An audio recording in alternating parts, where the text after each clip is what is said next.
As a card making YouTuber, there can be a lot of misconceptions as to how much we actually personally spend on craft supplies for our spaces. So I decided to dive into my 2022 crafty purchases to show you exactly how much I spent, what was worth it, what wasn't, what I didn't end up using, what I did end up using, and give you a glimpse into my crafty spending. Now, if you've been a follower of mine for a while, you know that years ago I quit design teams, which means I don't have anything coming into my craft room that I haven't paid for myself. Okay, so everything that I spent this year was spent with my own money. All right, so I want to go through my crafty spending, what I spent, what I bought, what was useful, and what wasn't so useful. So let's take a deep dive. I'm a little scared. All right, we're gonna start right at the top. These are in alphabetical order. I have sorted everything that I purchased last year into Evernote, and this is where I keep track of my crafty purchases for the year. My 3D little house box from the stamp market. I have a little bit of an obsession of buying 3D houses and never making them, so I'm really hoping that this year is gonna be the year that I sit down and make all these little 3D houses that I think are absolutely adorable, but have so many die cuts that I just want to get someone else to die cut everything for me. Altenew hot foil plate. This killed me to buy because I think it was 38 euros or something absolutely insane.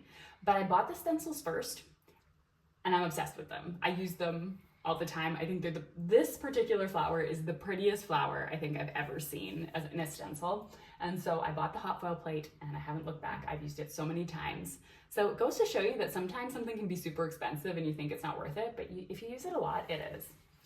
Best mom ever stamp, worst daughter ever stamp is what this should be called because I didn't send my mom a Mother's Day card. I rarely do. And you know what? I'm going to change that this year. I'm going to use the stamp and I'm going to send my mom a Mother's Day card because I love my mama. All right, big balloon die.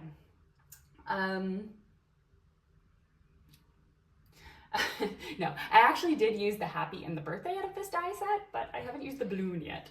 And the reason why I have so many birthday supplies on my list this year is because I realized I purged all my birthday supplies and I really was down to pretty much nothing. And so you'll see quite a few birthday supplies that I purchased this year.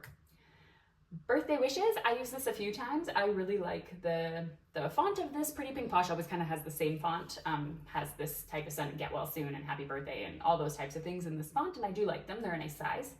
This is a super cool set that you can die cut the presents and then add the bows and glitter and all these things. To take out that many pieces of cardstock though, I have to be like committed that day, and I have not been committed in the last 365 days. Sorry. This one I had good intentions. I had I just put the whole stamp set into my MISTI and I stamped these and then I embossed them in white so I could just have them in my magic mug, as Laurel calls it, her magic mug. I know it's Laurel's thing. But my jar that I keep all my sentiments in. And then when I went to cut the coordinating dies, one of them was turned around and it was the mirror image and I got a little annoyed. They did send me a new one, but yeah, I haven't taken it out since. All right, this is from Alexander Renke. It's a German company. What this is, when you create a little paper bag, it's the little handle for the paper bag. And I created little paper bags filled with Lindt chocolates for all my colleagues this year. So I made 17 of these bags. This came in handy. It was just one die cut to cut, really easy. I used the sentiment, which are German sentiments. I liked the fact that it cut out 4 different sentiments. The only thing is this bottom one, Weihnachts, I had to cut out for each one of these because this goes with all these words. So I had to cut that particular die out 17 times, which was annoying. But overall, happy with that one. Used it a lot. Fa-la-la-la. The stamp market. I love the typography. This is exactly my style. I love the modernness of how it's all set up. But I did my 12 days of Christmas this year and I actually committed to just using one stamp bundle. And then I didn't really create any Christmas cards after that, or not many anyway. So this is on my list to use for next year. I don't believe this was a waste of money. I really do truly believe I will use it next year.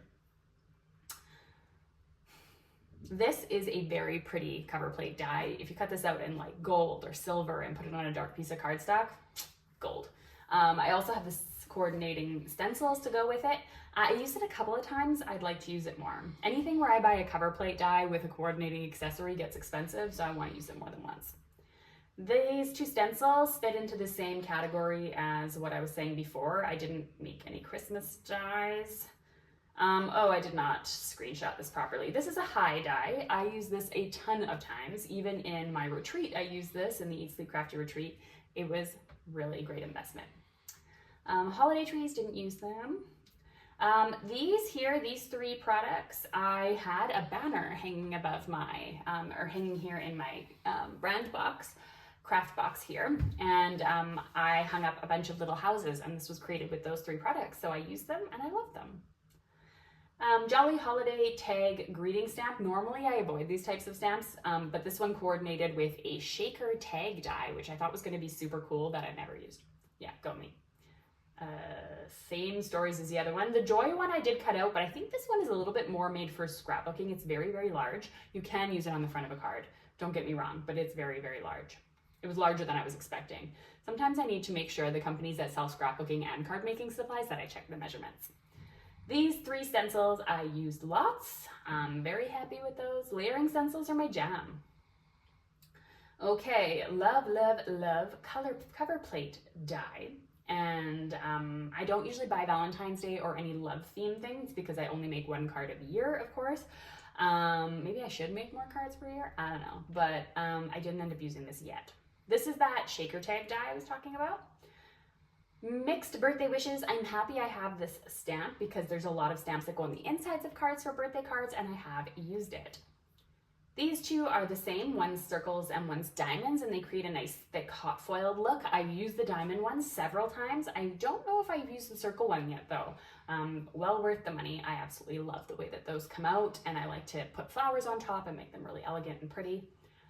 These ornament stamp, I created, I think 14 cards at the end of the day. I did that for my 12 Days of Christmas series. That's all my videos throughout the month of November and December. Use focus on that stamp set, so definitely worth it. My only paper pack of the year, Butterfly Bliss, and this was a great purchase because I created a 34 cards, one paper pack course.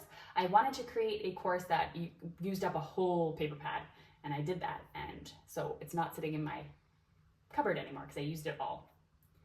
I absolutely adore these backgrounds. This one's from Paige Taylor Evans for Pocket Full of Happiness, and this one is Pocket Full of Happiness as well, and I think they're just very pretty. I find that a lot of the cover plate dies that are coming out with now are getting so intricate, and I just love like the simplicity of them. Ooh, getting into tools. So this is a Big Shot machine. My Gemini Junior broke. I've talked about this before, so I had to invest in a new machine. That was an expensive purchase. Stencil and stamp tool. This tool disappoints me on so many levels. It's very big, first of all. So I don't find it very useful if you have not a very deep desk. I have a deep desk, so that works for me. But what I mainly bought this for was for layering stencils, because if you have the Sizzix brand stencils that go with this, they have holes in them, you plop them on top and it automatically layers them up for you. So that was really cool. And I was reading that you can use them with your normal stencils as well, not just from Sizzix, because they have little sticky things that you can put on your stencil, and it will allow you to do this as well, but you're not automatically lining them up unless you're doing a lot of work. So I would just rather line them up personally using my stencil mat or something. Not a recommended tool unless you don't already have a stamping tool and you really like Sizzix stencils, then by all means go ahead.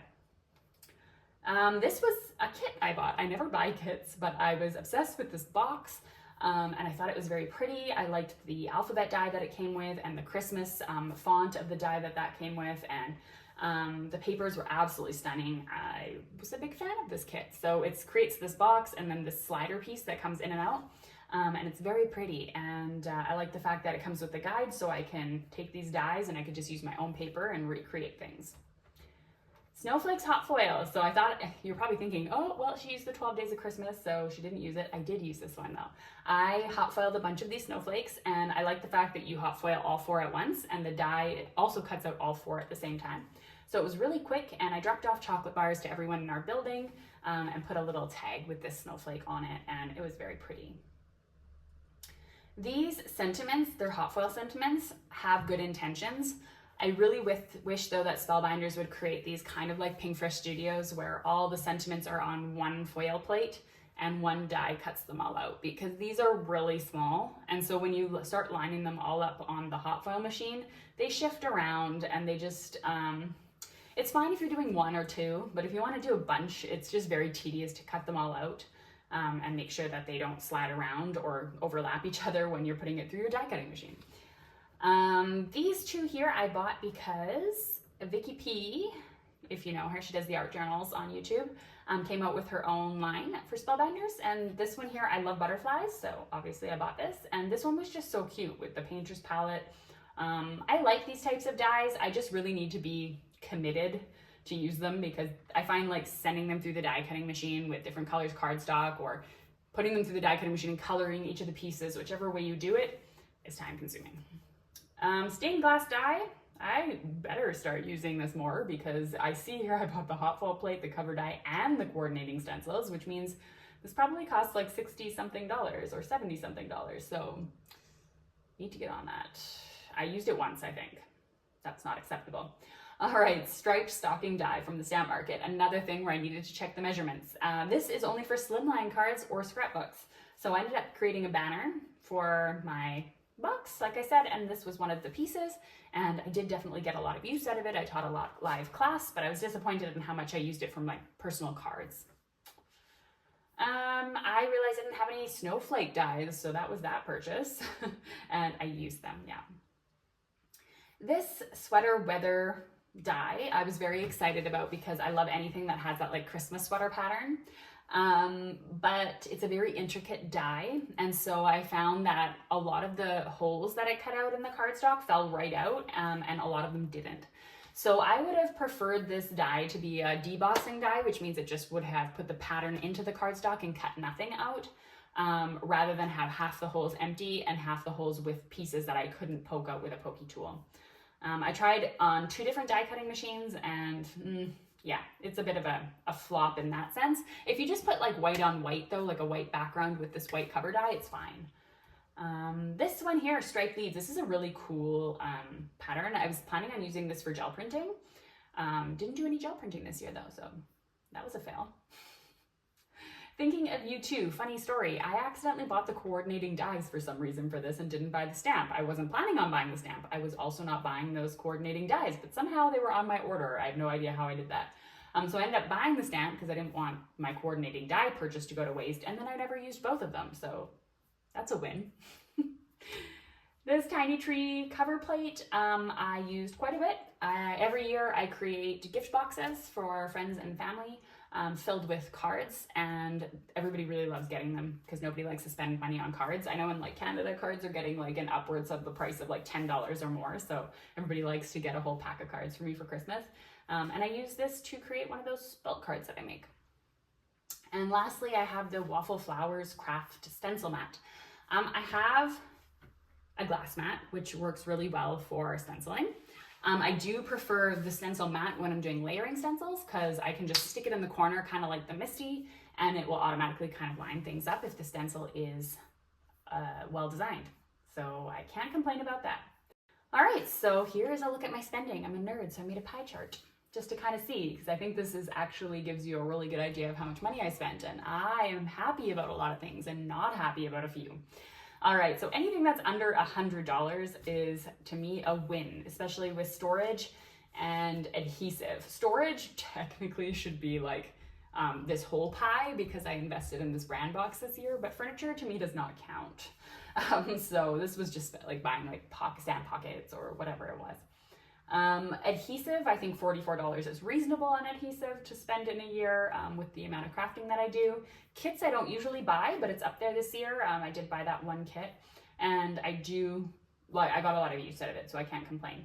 Stencils, I normally don't think I spend this much on stencils in a year, but since layering stencils have become a thing and I get a ton of use out of them, you're spending a lot more on stencils, because one stencil set's now costing $20, $25. So I feel like 4 or 5 sets of those was pretty reasonable.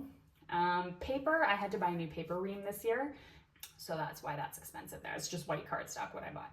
Stamps, so happy, so happy. $130, yay! That's like 10 stamp sets. No, that's not even, like 8 maybe. So go me. I feel like that's a very reasonable amount to spend on stamps. I hate the fact that I spent this much on inks and refills because I'm pretty sure having 2 of these stamp organizers here, I have more inks and refills than I could ever need. So yeah, I really think at this point I have all the Catherine Pooler colors that I could want. I don't need to invest in any other inks because I like my Catherine Pooler inks and I have my Distress Oxide for other techniques that I can do. So I don't really feel that that was necessary at all to get the new colors, but I did. I did skip out on the brown ones though, because I never use brown inks, so I'm proud of myself for skipping out and not having full set syndrome. Foil plates, $200. Reasonable for me. I feel like my foil plate collection is a very slow growth of a collection of things, and I feel like that's okay. Tools, that's predominantly my Sizzix machine here. I think that was nearly $300 plus the stamp and stencil. Yeah, like I said, the stamp and stencil, I liked it more, but I think that's reasonable. And the dies is ridiculous. Who spends $594.65 on dies? I need to watch that. That's why I think the pie chart is a good thing, because when I looked at that list, I was like, oh, everything's pretty reasonable in this list. But when I see how much I actually spent just on dies, I'm like, exactly. That was my reaction. Like, oh my God. So anyway, yeah. So that is my lowdown. This is my total of how much I spent on craft supplies. Am I happy with that amount of money? That is a lot of money. It is a lot of money, but I do earn income through crafting. So I feel like the amount I've spent versus the amount I've made is completely reasonable. I guess I can say I am satisfied. There's definitely room for improvement.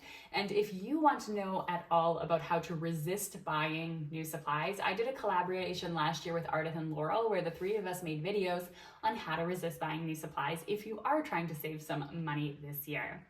All right, well, thanks so much for watching. I will see you next week where I have a tour of my craft box, which you've been asking for, and my opinion on whether one of these things is worth it.